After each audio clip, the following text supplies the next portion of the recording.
So a quick one, this is just a breakdown of the trade I am currently on. So here we had price open with this gap. We saw this gap. Price opened with this in the morning. When price opened, I think around 11 or so. So after that, I came into the chart. This is the, what is it called, Asian section. Asian section was more of like a ranging market. So, but on the long run, GJ is still on the bullish move, is still bullish. So what did I do here? I watched closely.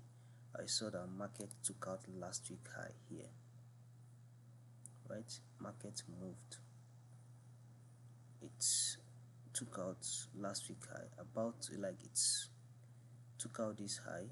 It didn't really take it out at the moment when I entered the trade. So but I saw something. You know, when you open your eye, you start seeing footprint in this market. So what did I see?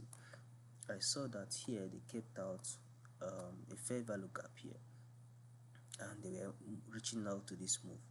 So if you watch in the down movement, they didn't really keep a fair value gap.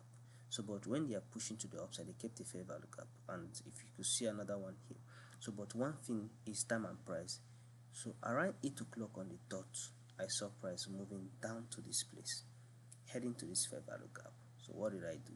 I had my trade half of this fair value gap, my stop loss here, and here we are now. So I think what I was here, I'm targeting just few. I think 1:6. Yes, 1:6.3. What I'm targeting is the highest week from the weekly. See, the highest week from the weekly is what I'm targeting on, to see if price will take it out. Once price take it out, I close for the day. And why I'm looking at price taking out this is on Yen Basket. If you've been following Yen Basket is what you use to track GJ and the rest. So on Yen Basket, from the weekly, price have already taken out that liquidity. You could see price have already taken out the highest week we had on the weekly. So if price have taken out this on the weekly, that means you should have price taking out this. Same thing on GJ. So and if you watch here, we are down, seeing coming down to the downside. So but as well, I've already locked my entry, so that in case of any down movement, you shouldn't be giving back market what it have given to you. So that's just the breakdown for this market. See you guys on the next one. I love you all.